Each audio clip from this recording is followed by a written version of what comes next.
mereka akan melihat bahwa nggak semuanya kuat. Ya. Ketika mereka udah sampai di atas, mereka nggak bisa menang kalau ada masih temennya yang di bawah. Masih di bawah. Jadi mereka belajar berempati, saling menolong, yang kuat, yang lemah juga merasa ditolong. Itu merasakan bahwa tadinya dia mungkin merasa yang I'm nothing, saya nggak sekuat yang itu, keren, tinggi, gede badannya.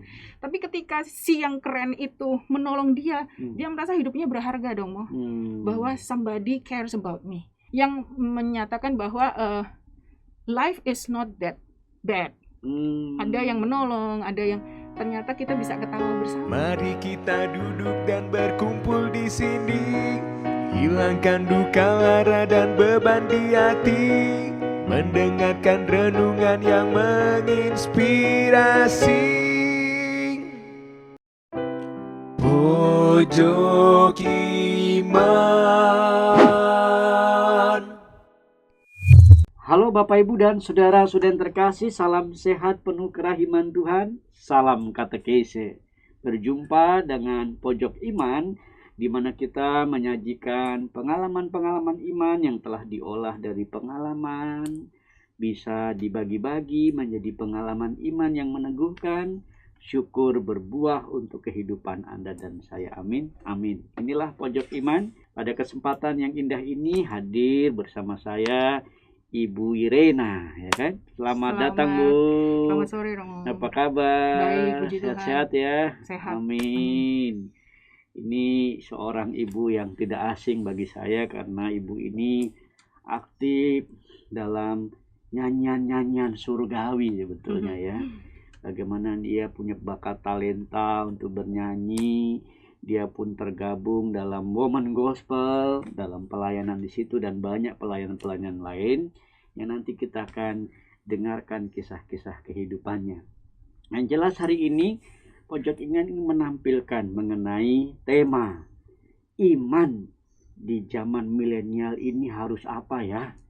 Apalagi untuk seorang ibu Irena ini yang punya anak dan mengasuh anak-anaknya tetap mendampingi dalam hal iman. Kita mau kenalan dulu. Silahkan Bu memperkenalkan diri, nama, asal paroki, suami, anak, dan pekerjaan sekarang. Baik, nama saya Irena Herdianto, nama baptis Maria Magdalena, dan nama sakramen penguatan Cecilia. Saya pilih karena saya melihat sosok Santa Cecilia yang setia menyanyi bagi Tuhan hingga akhir hidupnya. Nah, kalau tadi Romo minta saya sharing mengenai keluarga, saya suami saya Willy Junaidi dan 2 orang putri dan putra saya yang saat ini sedang mengambil pendidikan S1 dan S2 di luar sana. Jadi saat-saat ini di masa pandemi hanya saya dan suami dan orang tua yang ada di rumah. Jadi saya hanya bisa berdoa buat mereka yang jauh di sana dan percaya bahwa Tuhan akan memelihara mereka. Begitu. Amin. Waduh, puji Tuhan ya. Kita langsung masuk ke fokusnya ya Ibu. Silakan, ya. Romo. Ibu Rena. Kira-kira menurut Ibu, iman kita yang sekarang ini melewati masa-masa yang juga dengan sekularisme, modernisme, macam-macam lah. Sampai ada istilah dunia milenial yang mungkin juga kita udah melewatinya. Tapi kita juga sekarang menghadapinya dengan dunia yang sangat teknologi, zaman digitalisasi ini kan luar biasa ya. Menurut Bu Irene, tantangan iman apa di zaman seperti ini yang kelihatan? Tantangan iman, kalau kita sudah masuk generasi, kita tuh masuk generasi X ya, Romo? X ya? Iya. Apa itu X tuh Bu? Disebutnya aja generasi X, kemudian ada generasi Y yang disebut milenial, karena kurun waktu mereka lahir. Dan kalau anak-anak saya itu sudah masuk generasi Z. Oh, Z ya, udah ngelewatin tuh berarti. Tahun lahirnya tahun 95 sampai 2005. 5 ya. Kitanya Z. 95 sampai 2015 itu generasi Z, kita X. Kita X ya? Iya, jadi ada satu lagi yang milenial, itu milenial antara 80 sampai 94 lahirnya. Oh, iya, kita kan udah sebelum 80 dong, Mo. Jadi generasi anak-anak saya ini yang menjadi tantangan buat saya bagaimana menularkan iman. Nah, susah nggak itu Bu ya? Sebetulnya gampang-gampang susah. Gampang-gampang susah. Kalau kita memang di keluarga kelihatan sekali bahwa iman kita bertumbuh, orang tuanya devoted gitu ya, anak kan belajar dari apa yang dia lihat di rumah.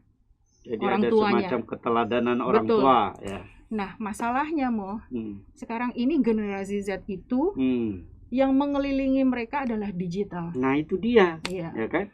Jadi bukan orang tua lagi sebagai figur. tidak 100% lagi. Tidak 100%. Iya. Meskipun ada ya. Meskipun ada. Dan dulu kita melihat orang tua adalah sosok guru. Nah, itu dia. Kadang-kadang kita melihat saya suatu hari ingin seperti ibu saya atau seperti ayah saya. Terus ternyata kok ibu saya tuh murah hati, apa semua itu akan menular kepada anaknya. Tapi kan dengan sekarang dunia makin cepat, orang tua juga mungkin berkarir, nggak selalu ada di rumah. Ditambah lagi dengan pengaruh dari digital yang anak-anak generasi Z ini yang bisa sampai 5 gadget sekaligus mereka pegang dan melihat semua informasi masuk tanpa filter kadang-kadang. Itu yang membuat menularkan iman yang benar itu menjadi sedikit ada tantangan. Ada tantangan di situ ya. Misalnya bisa dikasih contoh nggak yang menantang buat ibu selama ini menghadapi putra putrinya lah ya. Misalnya hari Minggu adalah harinya Tuhan. Hari Minggu adalah harinya Tuhan, betul. Kita harus ke gereja. Betul. Tapi anak-anak itu kan tidak dibesarkan, apalagi kalau misalnya baptisnya masih bayi ya, nggak dikenalkan bahwa ini adalah satu hukum. Apalagi mereka melihat kok gereja kok ada hukum-hukumnya. Jadi sesuatu yang nggak familiar, tapi harus dilakukan. Nah, kalau orang tuanya nggak pandai menjelaskan, itu akhirnya menjadi satu beban buat mereka. Sementara di luar sana, di dunia mereka dunia digital, ditawarkan berbagai macam. Betul, ya. Bahwa ada juga misalnya nggak usah beribadah, yang penting hidup baik. Ada itu kayak gitu ya? Loh, kan nggak usah beribadah, yang penting hidup baik. Mereka bisa berdalih seperti itu. Ada masukan-masukan mungkin dari apa yang mereka baca lah, misalnya gitu ya.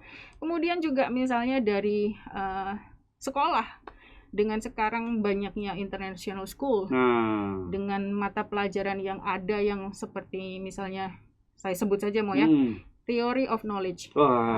Apapun itu harus bisa dijelaskan, dinalar, dibuktikan. Betul. Gitu ya. Pernah suatu hari anak saya datang, Mama percaya ada Tuhan, buktinya mana? Itu menyodok saya. Kalau saya nggak siap menjelaskannya, itu kan menjadi tantangan yang akhirnya menjadi bumerang buat saya, bahwa saya bukannya menularkan yang baik, tapi saya merasa tidak bisa menjelaskan dan anak saya menjadi ragu. Anak itu dapat dari mana ya pertanyaannya? Dari sekolah. Dari sekolah ya? Iya, ada guru bisa mengatakan gitu?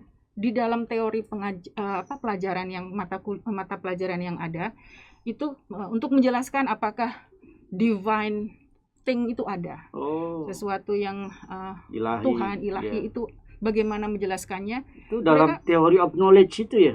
Ada ya. Dan itu mulai dari pertanyaan begitu ya. Akhirnya menimbulkan pertanyaan-pertanyaan itu yang mana sesuatu yang kita tanyanya sampai begini juga nggak? Kok Mama bisa percaya, kan Mama nggak melihat gitu?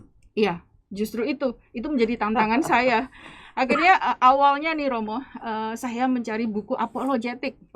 Karena saya merasa nggak pandai menjelaskan. Apologetik adalah pembelaan iman. Iya. Buku yang sifatnya ingin kita pertanggungjawabkan. Iya, mempertanggungjawabkan iman. Tapi ternyata buat saya itu tidak cukup, karena hanya akhirnya berdebat di level intelektual. Yeah. Akhirnya saya mencari gimana caranya ya. Ternyata mungkin buat saya begini mungkin ya, iman itu harus dialami. Ketika engkau mengalami kasih, berarti kasih itu nyata dan Allah adalah kasih. Betul. So it's easier untuk menjelaskan kepada anak-anak. Misalnya pertolongan Tuhan yang kadang-kadang ajaib, itu kan hanya bisa dimengerti ketika dialami. Iya, betul. Iya, misalnya perasaan sukacita, damai sejahtera yang surpassing all understanding ini tidak dimengerti. Kenapa saya damai meskipun keadaan di sana sedang berantakan, tapi itu rasa-rasa itu yang boleh akhirnya saya menyusup masuk, itulah Roh Kudus, itulah kasih Allah gitu. Jadi menjelaskannya itulah Allah dengan sendiri ya. Akhirnya pengalaman adalah itu yang kasih. akan membuat mereka mengerti. Dan itu tantangan mendampingi anak-anak kita ya, apalagi kan Bu Iren anak-anaknya kan studinya di luar semua tuh. Boleh Iya. tahu nggak di mana aja tuh? Satu sedang mengambil S2 di UK, UK, perempuan, terus yang laki sedang ngambil S1 di Swiss. di Swiss ya. Bu, jauh-jauh semua loh itu ya. Tapi menarik ya, berarti kan iman. Tantangan kita di zaman milenial ini harus punya based on experience Ya. Itu betul ya. Ya, dan saya bukan cuman 1-2 kali mencari-cari cara ya, tapi pengalaman itu mungkin tidak perlu harus dari saya. Yang harus mereka secara sendiri rasakan. Saya pernah minta anak saya yang perempuan untuk ikut salah satu retreat. Jadi pernah retreat. Mereka tidak bilang retreat. Jadi it's like outing apa gitu, tapi di situ memang sebenarnya retreat. Retreat ya. Di sana tidak ada wifi, tidak ada tidak boleh berkomunikasi, tidak boleh bawa handphone atau apapun, dan mereka hanya bermain. Jadi lucunya itu bermain, tapi ketika pulang anak saya bisa, "Mom, can you buy me a Bible?" Soalnya yang boleh dibawa sebetulnya cuma pakaian apa adanya, sekedarnya, dan kitab suci. Karena anak saya merasa waktu itu masih merasa dipaksa. Ya, karena mama yang suruh. Jadi dia berangkat, tapi pulang-pulang itu saya melihat sesuatu yang berbeda sekali. Ketika saya tanya, apa sih yang kamu lakukan? Saya ingin belajar bagaimana dari pengalaman retreat ini yang sifatnya outing tadi ya. Outing itu ternyata bisa malah berubah ya. Dia jadi ingin membaca kitab suci. Dari tadi nggak punya ya. Dari malah nggak punya kitab orang suci, malah ingin dibelikan. Iya. Terus ada perubahan yang signifikan bahwa saya nggak usah menjelaskan harus percaya kepada Allah yang bagaimana. Dia mengalaminya sendiri. Ternyata dengan cara yang inovatif, orang-orang yang mengadakan ini melihat kebutuhan anak-anak muda. Jadi mereka ketika kita mengadakan suatu outing, rekoleksi yang tujuannya untuk iman ya, kita harus pandai mengolahnya sesuai dengan generasi mereka. Wah, ini pesan bagus nih ya. Jadi ketika kita mau menyampaikan iman itu harus bisa mengolah dengan bahasa mereka ya. Iya, betul. Jangan retret untuk mamanya disamakan dengan untuk anaknya. Anaknya beda ya. Beda. Kalau untuk mama lansia wajar ya. Karena mereka udah bau-bau tanah ya. Istilahnya gitu kan. Jog-jognya kan sering gitu, Romo. Kita udah nggak bisa apa lagi, tolong dong beri kami kursus iman, retreat, rekoleksi, pendalaman, etc. Itu orang tua. Anak-anak kita belum tentu ya. Dan mereka tidak langsung dibawa kepada seperti pemenungan atau apa, tapi main ya. Main ini malah bermain. Jadi metodenya bermain bersama. Jadi ada yang for example jadi misalnya dibuat satu grup. Kebetulan karena di satu pulau jadi kan ada danau yang bisa mereka naik boat gitu ya. Mereka mengalami kebersamaan gimana ketika boatnya oleng. Siapa yang harus ke kiri, kita sama-sama ke kanan. Jadi mereka punya camaraderie, persahabatan yang instan terjadi gitu ya. Kemudian misalnya ketika ada permainan memanjat pohon atau banyak panjat-panjatan lah misalnya, itu panjat tebing atau panjat pohon, sebagai tim mereka akan melihat bahwa nggak semuanya kuat.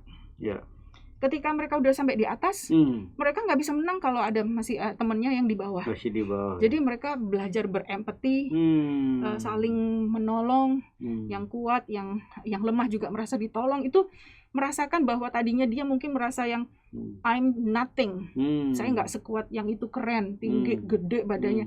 Tapi ketika si yang keren itu menolong dia, dia merasa hidupnya berharga dong, bahwa somebody cares about me. Tuh pembimbingnya juga ikut gitu, naik-naikan juga. Mungkin pembimbingnya hanya membuat satu sistem permainannya gitu, tapi kan di tim itu anaknya keratusan mau. Oh ya benar ya. Ya jadi misalnya satu grup isinya 5 atau 10, tapi di dalamnya itu terjadi dinamika itu. Yang menyatakan bahwa life is not that bad. Ada yang menolong, ada yang ternyata kita bisa ketawa bersama. Terus nanti malamnya mereka main musik, satu main gitar, satu apa, terus menyanyi lagu yang simple tapi bisa dinyanyikan semua orang. Jadi ketika itu sudah emosi udah terbawa Penuh, gitu ya. gampang untuk memasukkan bahwa do you know what you experience itu pengalaman kasih dari Tuhan. Udah mau. Terus nanti tinggal bikin setelah berapa hari, itu kan seminggu mau. Ya. Setelah berapa hari mereka akan buat jurnal. Apa yang kamu alami, ditulis tuh ya. Iya, jadi itu pokoknya malah begitu ya. Justru nggak banyak indoktrinasi religius yang ada di situ ya. Pokoknya terjun, alami, rasakan, dan situlah betul. Ada Tuhan, ada kasih yang kamu alami bersama. Hari pertama, kedua mungkin masih ada ketidaknyamanan karena belum kenal, belum apa. Tapi hari ketiga sampai hari terakhir mereka nggak mau pisah. Itu ratusan tuh ya? Iya, ratusan. Pulaunya pulau mana kalau boleh tahu tuh ya? Itu di Kanada. Kanada ya? Iya. Keren banget ya. Tapi jangan khawatir Romo, di Indonesia pun ada. Ya maksud saya adalah Kanada saja bisa buat metode-metode yang sangat inovasi untuk menggarap begitu. Mengapa kita tidak gitu loh? Betul, ya, pertanyaan sekali, kita kan, Indonesia kaya dengan alam-alam seperti itu. Bagus juga ya kalau gitu ya, metode-metode yang sangat inovasi. Yang tadi dikatakan iman zaman milenial ini memang harus based on experience.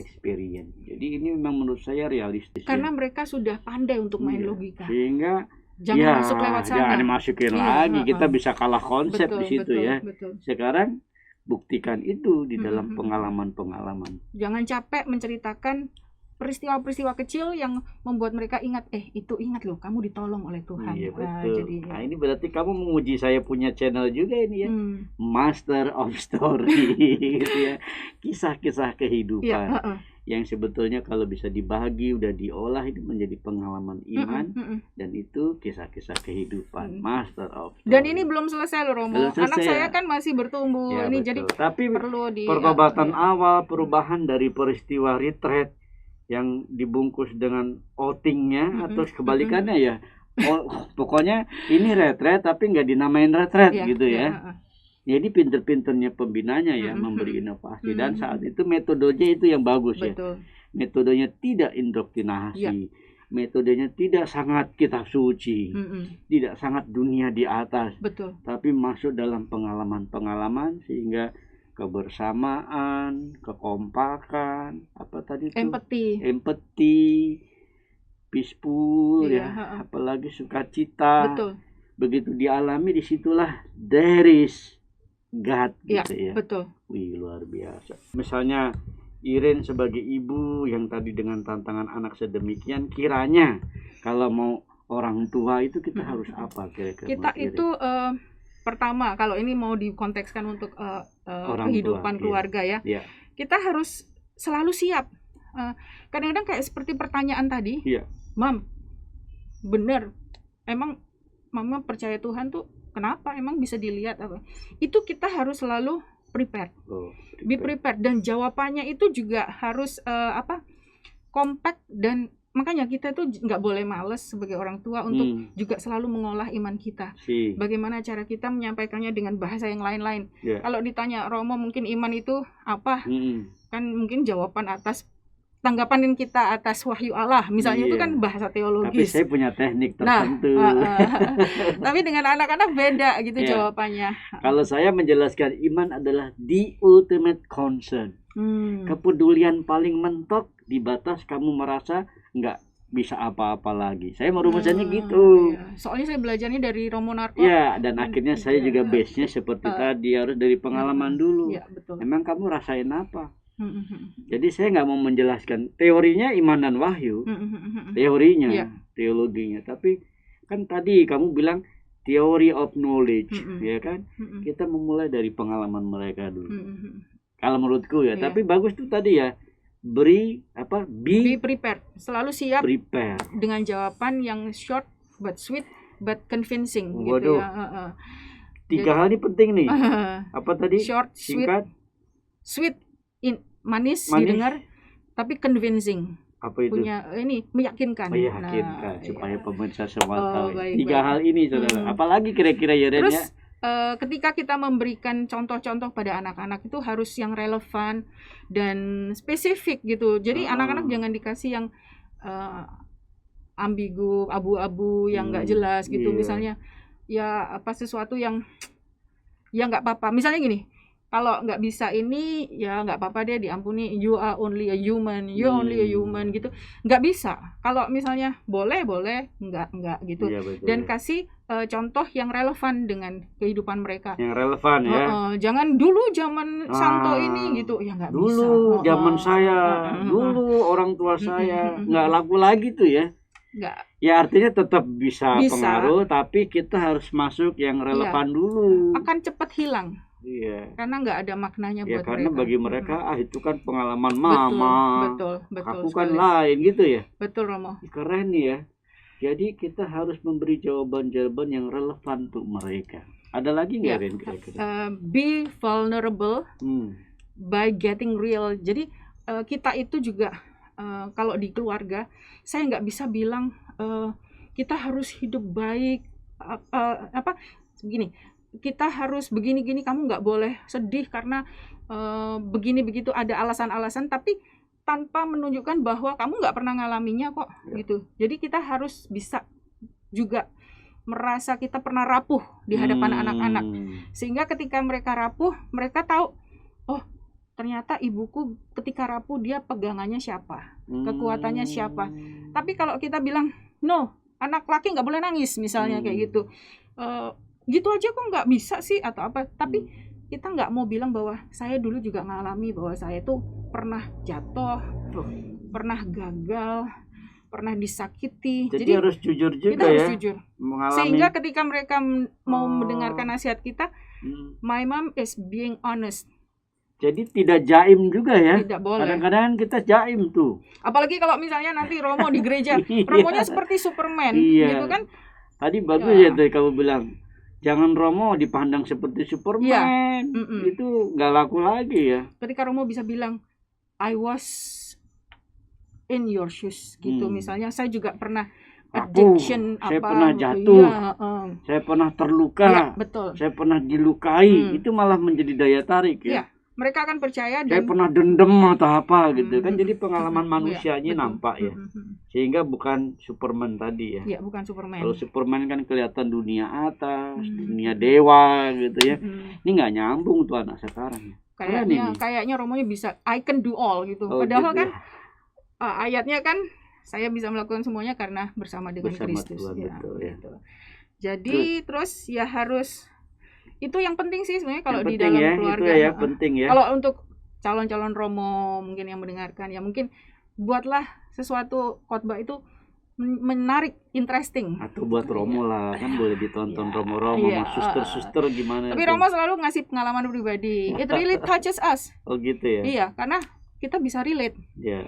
Kan sesuatu tuh kalau nggak relatable, kenapa influencer di Instagram di mana itu begitu kaya raya dipakai dan banyak followernya? Karena kadang-kadang anak-anak itu melihat, oh itu relatable banget sama saya, oke gue banget, gitu betul, loh. Jadi kadang-kadang Romo juga harus bisa gitu membuatnya menarik dengan cara, ya itu tadi harus kreatif aja. Good, ya. Ini kekhawatiran orang tua sejauh mana kalau kamu boleh mengalami mengenai anak-anak zaman sekarang?